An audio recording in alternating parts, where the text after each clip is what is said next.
This one took Washington by storm.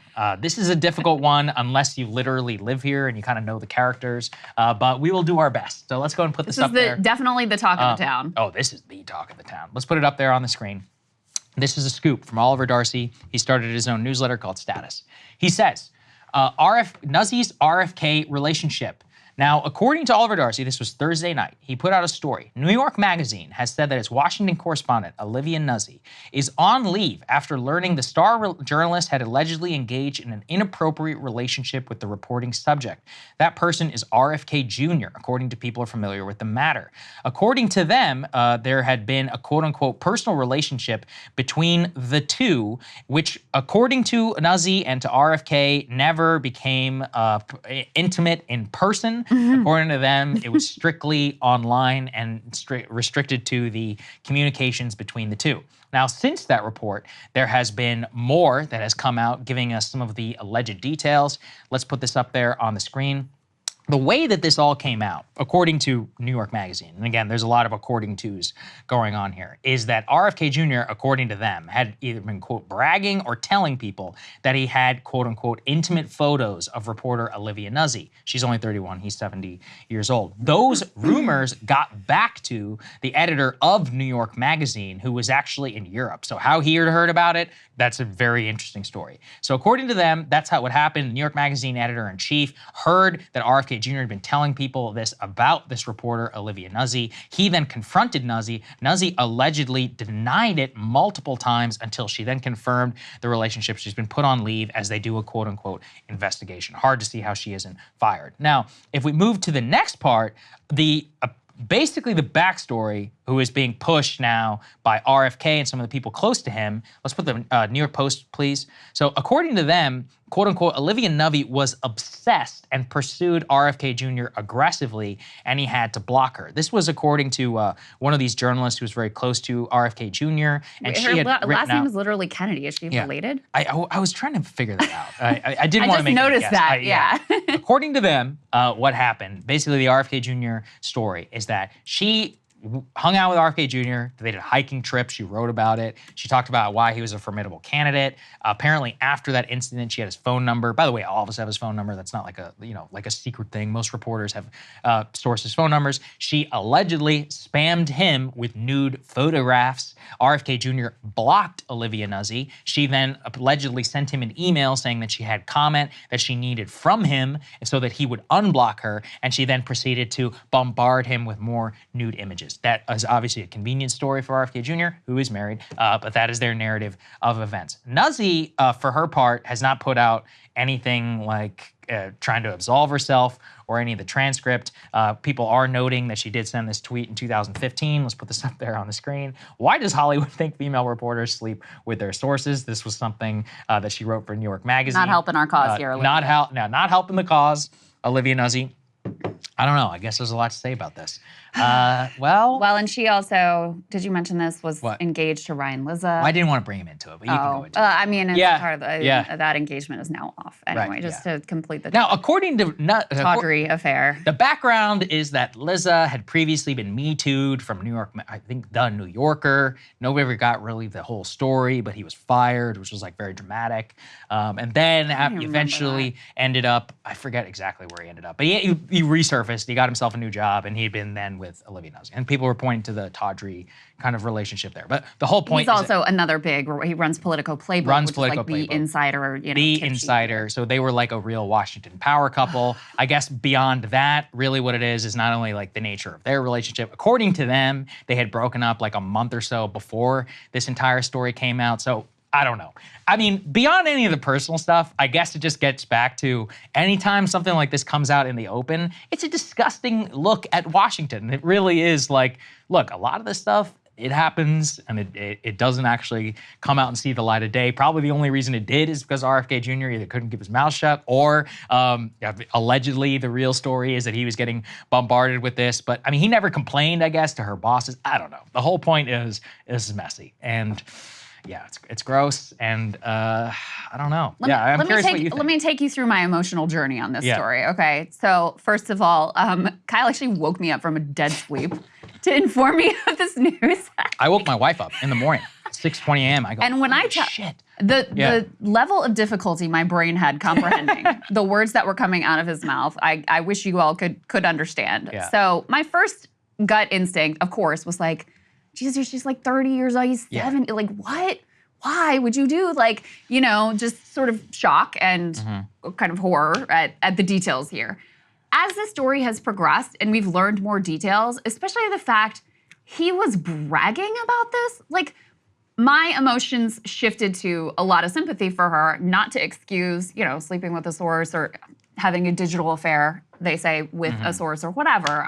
It's obviously unethical. I'm also sure it's something that, like, a lot of people in this town are engaged in. Correct. Which is, again, your point about, like, a little look into the way that a lot of this town This is an edge operates. case, but there are a lot of people who do this. Yeah, Now, so anyway, my emotions have really shifted to a lot of sympathy for her, because one thing, if you are here, like, this is all anyone's talking about, ripping her to shreds, you know, saying all kinds of horrific things about her, et cetera, et cetera. But more to the point, like, if you believe him that she was obsessed and just spamming him with nude pictures, like, I have a bridge to sell you. This man is a known. He used to have in his phone some 38 mistresses while he was with his ex-wife, who ended up killing herself, by the way. So we're supposed to believe that she was so obsessed with the 70-year-old man that she was spamming him nudes, and he, you know, and he was having to block. I do not buy it. He has a wife. He doesn't want her to leave him, and so that's why, very likely, why he's saying what he's saying. The other thing is, there is nothing that disgusts me more than a man who goes around bragging about his sexual exploits, and specifically bragging about the, like, nude images of his girlfriend or his fling or his whoever, especially, and we don't know that this is the case, but especially when they share said images around with their buddies. There is nothing. There are a few things to me that are more disgusting than that. So that sequence of events has completely shifted me to, like, just sympathy for Olivia again. It was unethical. I'm not excusing the behavior. It was perplexing. It was, in my opinion, like, a lot of things. But yeah, the response to it has been disturbing to me as a well, woman. okay. Well, let's put it. Yeah. So the online reaction, I agree, is out of control. Yeah, it's out of control. She needs to get fired. I mean, this is out of control behavior. This is completely inexcusable. It's, look, you are irresponsible for the consequences of your actions. On RFK, look, I have no idea. I guess what would the cope be? That he wasn't bragging, he was telling people about it.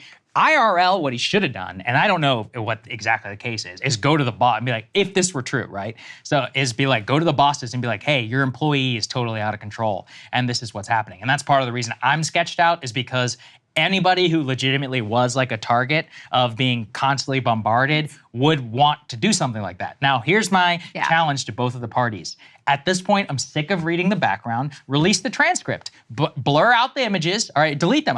Nobody cares about the images. At this point, I want to see whether somebody was blocked, what the actual correspondence and all of that was. And at this point, for Nuzzi, I mean, you have only yourself to save here. Where you're being, in the tabloids, people are saying that you were the one who was bombarding RFK with all of this. So Gavin DeBecker is currently, quote unquote, running the investigation. Something he did last time around, at least with the Jeff Bezos case, is they released all of the communications between when Bezos was caught, like, sending images, I'll just put it that way, to his current, fiance, Lauren Sanchez. And it appeared to have been leaked by Lauren's brother, Michael.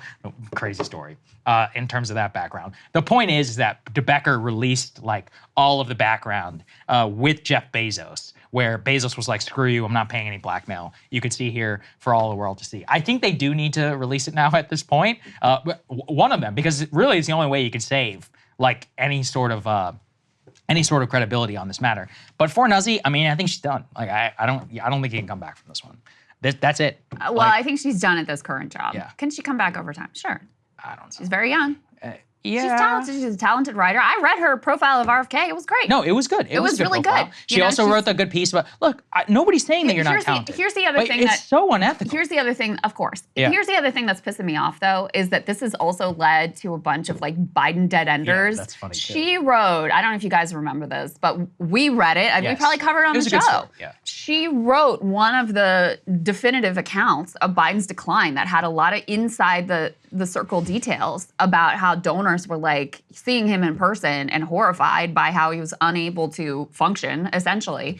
And now you've got a lot of Biden dead enders who are like, oh, you know, we should look again at this article and basically dismiss it as being biased, et cetera, et cetera. If anything, the only problem with that article was how late it came in the game after it was already very clear that decline was manifest. It came out after the debate. And it's clear that they held it and they had all that reporting prior and they didn't run it. Right, that was the only problem with that. It wasn't that she was too hard on Biden, it was that she went too easy on it, that it should have come out much earlier so that it could better inform the electorate about what was really going on behind the scenes. So that was pissing me off. So is she done? I mean, I don't know. A lot of people have been able to come back from a lot of terrible things.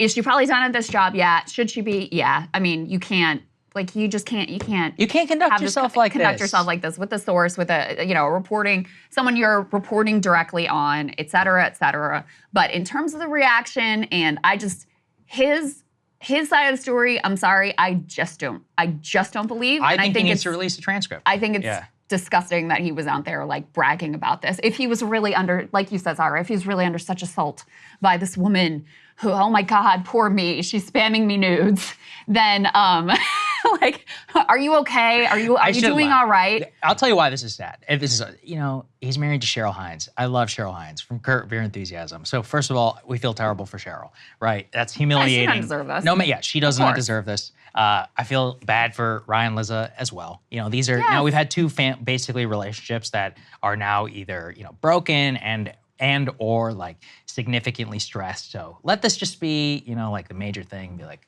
be faithful to your spouse. Like, it's just, don't put people through this, especially when you're in the public eye, because it's really, people don't deserve this. They're outside actors. And now for her own career, it's really sad because I think she was very talented, but this will just be the scarlet letter, for all time. Especially, Lizza, like you said, Me Too thing, he's recovered. I don't even remember his scandal. I don't even remember it. Yeah, but enough people do. And especially for her, like, in terms of, it's one thing to like have a Me Too scandal with somebody who's not a subject of major reporting, but to do it with a presidential candidate and be involved with them at the height of like all of the attention around it, that just does code a little bit different. I don't know if that's, I don't know. All I'm saying, I've seen people recover from a lot worse. And listen, maybe there is a gender dynamic here where because she's a woman, like it hangs over her more heavily, the label of like, oh, you're a slut who just is gonna sleep around with your sources or whatever. Maybe that does hang over her more heavily. But the last thing I just have to opine on is, I don't know if I buy that it wasn't physical. He also was caught lying already he said, oh, I only met her that once for the profile, and then she wrote a hit piece on me. That wasn't true. They definitely have been in, at events together and other, professional or potentially private settings together. So that already he's been caught in a lie. I don't know if I believe that it wasn't actually physical, that it was just digital, but in some ways, like having a digital relationship with that's way crazy. Yeah, that's way worse. Seems kind of crazier to me, but I don't know. Listen, people maybe it's do things. Maybe it's an advertisement for TRT. He's 70 years old, but he's a young man on the inside. Hey, if you like that video, hit the like button or leave a comment below. It really helps get the show to more people. And if you'd like to get the full show ad-free and in your inbox every morning, you can sign up at breakingpoints.com. That's right. Get the full show, help support the future of independent media at breakingpoints.com.